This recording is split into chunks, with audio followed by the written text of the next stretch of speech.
পাণ্ডবেশ্বরে তৃণমূলের দেবাংশুর জনসভায় জনজোয়ার। দেবাংশু যেখানেই যাচ্ছেন জনজোয়ারে প্লাবিত হচ্ছে চারিদিক। অত্যন্ত সুবক্তা এবং অত্যন্ত সুচতুর একজন রাজনীতিবিদে পরিণত হয়েছেন তিনি। অত্যন্ত সুযুক্তিবাদী তিনি। এমন সুন্দর কথা বলেন যে মানুষকে আকৃষ্ট করে রাখেন। বিভিন্ন টেলিভিশন প্রোগ্রাম বলুন বা অন্যান্য জায়গায় যখনই তিনি কোনো বক্তব্য রাখেন, তার বক্তব্য শোনার জন্য কাতারে কাতারে মানুষের ভিড় হয়। এরকমই একটি জায়গা পাণ্ডবেশ্বর, যেখানে দেবাংশুর একেবারে আগুন ঝরা বক্তব্য। আপনারা শুনুন তিনি কি বললেন। দেবাংশু: কিছু পেটোয়া টিভি চ্যানেল আছে, ওই টিভি চ্যানেলগুলো আবার ভিড়ের দিকে ক্যামেরা করে না, শুধু শুভেন্দুর থোবড়া দেখায়। কিন্তু ভিড়ের দিকে ক্যামেরা করলে সব বোঝা যাবে লোক কম। শুভেন্দুর ভিড় মানে সামনে 20টা চেয়ারে লোক বসে আছে, বাকি যে যার মতো চা খাচ্ছে, ঘুরে বেড়াচ্ছে। শুভেন্দু বলছে যতদূর চোখ যায় শুধু মাথা। আমি খালি ভাবছি একটা লোক কত মিথ্যা বলতে পারে, কত ঢপ দিতে পারে। এই শুভেন্দু গতকালকে যে এসেছিল, আমি তো জানিও না আজকে আমাদের মিটিং, তো আমাদের সর্বত্র প্রোগ্রাম হচ্ছে, তো আজকে এখানেও আমাদের প্রোগ্রাম ছিল, আমাদের অনুষ্ঠান ছিল। ঘটনাচক্রে কালকে আবার ও এসে ঘুরে গেছে।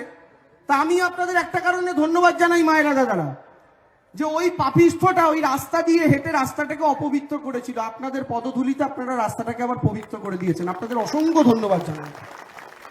আমার মনে আছে 2021-এর বিধানসভার দিনের রেজাল্ট, তৃণমূল তখন প্রায় 180-90 ক্রস করে গেছে, টিভিতে দেখাচ্ছে। শুধু পাণ্ডবেশ্বর সিটটা যখন টিভিতে দেখাচ্ছে, আমি দেখছি একদম ক্লোজ মার্জিন, কখনো নরেন্দা এগোচ্ছে, কখনো নরেন্দা পিছোচ্ছে। আর আমি খালি মনে মনে ভাবছি, বাবা এই সিটটা বের করে দাও। কারণ যে যে সিটে গদ্দাররা দাঁড়িয়েছিল, আমি বীরভূমের তারাপীঠের মা তারার কাছে গিয়ে প্রার্থনা করেছিলাম, তৃণমূল 150টা সিট পেয়ে ক্ষমতায় আসুক তাও চলবে, কিন্তু গদ্দার যেন প্রত্যেকটা হারে। আর আমি আপনাদের বলছি, যখন দেখলাম আস্তে আস্তে শেষে 2-3 রাউন্ডে নরেন্দা লিড বাড়িয়ে জেতার জায়গায় চলে গেল, তারপর তৃণমূলের আসনটাও 200-র উপরে চলে গেল, তখন মনে হলো এবার বিধানসভা নির্বাচনে 16 কলা পূর্ণ হলো। আমি আপনাদের বলি, নরেন্দা সেই নির্বাচন জিতেছিল 4000-এর কাছাকাছি ভোটে, 21-এর বিধানসভা। আর এইবার সেই পাণ্ডবেশ্বর থেকে 4000-এর লিড 10 গুণ বেড়ে 40,000 হয়ে গেছে, বুঝুন। ফলে শুভেন্দু বুঝতে পারছে যে 2026-এর নির্বাচনে এই সিট থেকে কি হবে। আমি যতদূর খবর পেলাম, গতবার যে ক্যান্ডিডেট হয়েছিল, ওই কি জানি নাম, ওই লোকটা শুভেন্দুকে নাকি বা বিজেপি নেতাদের নাকি ফোন করে করে এখন থেকেই বলছে, আমাকে যেখানেই দাও পাণ্ডবেশ্বরে আর দিও না। আর বুঝতে পারছে 40,000 এখন মার্জিন, মানে ও দাঁড়ালে তো 60,000 হবে, 1 লাখও হয়ে যেতে পারে। নরেন্দ্ররা তো 1 লাখের টার্গেট নিয়েছে। আমার মনে হচ্ছে অলরেডি তো লোকসভা বাই ইলেকশন তোমাদের 1 লাখ প্লাস ছিল পাণ্ডবেশ্বর থেকে, ব্যাস তাহলে সেই জিনিসই যাবে।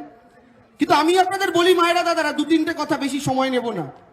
এই ভয়ঙ্কর বিজেপি এখন এসআইআর করতে চাইছে। এই এসআইআরটা কি জানেন? ঘুরপথে এনআরসি করা। এনআরসিতে কোনোদিন কোটিপতি বড় লোকদের ক্ষতি হয় না, এনআরসিতে ক্ষতি হয় গরিব মধ্যবিত্তের। কেন মায়েরা?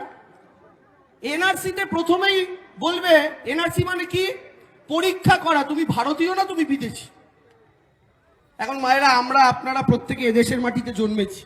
কালকে যদি মোদি এসে বলে তুমি বাংলাদেশে চলে যাও, এত সহজ? এখন এটার জন্য কি করছে? বলছে দাদুর বার্থ সার্টিফিকেট দাও। আচ্ছা, কাদের কাদের কাছে দাদুর বার্থ সার্টিফিকেট নেই একটু হাত তুলুন তো। কাদের কাদের কাছে নেই দাদুর বার্থ সার্টিফিকেট? কাদের কাদের কাছে নেই দাদুর বার্থ সার্টিফিকেট? হাত তুলুন। আচ্ছা, আমি নাবি ফেলুন, দেখে নিয়েছি।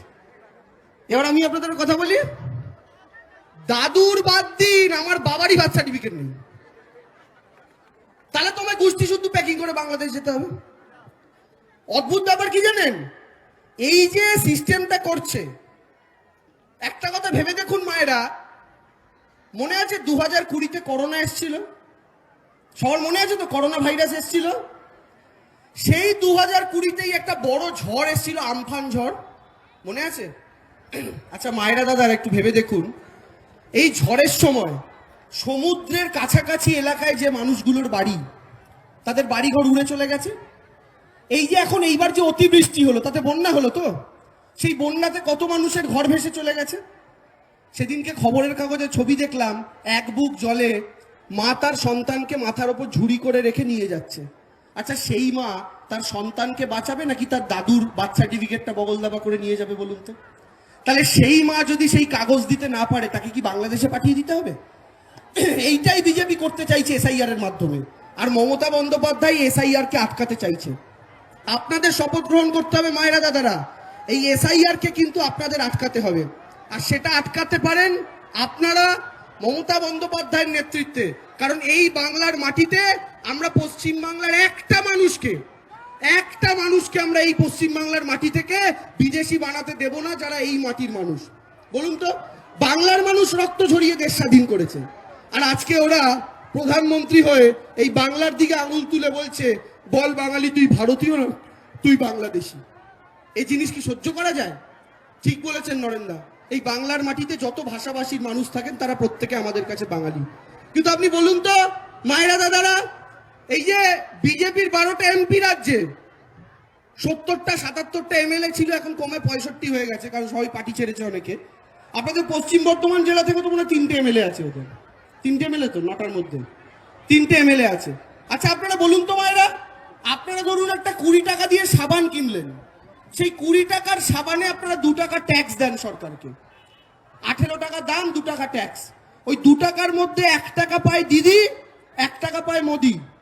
আপনি একটা 20 টাকার সাবান কিনলে যে 2 টাকার ট্যাক্স দেন, তার 1 টাকা পায় দিদি, 1 টাকা পায় মোদি।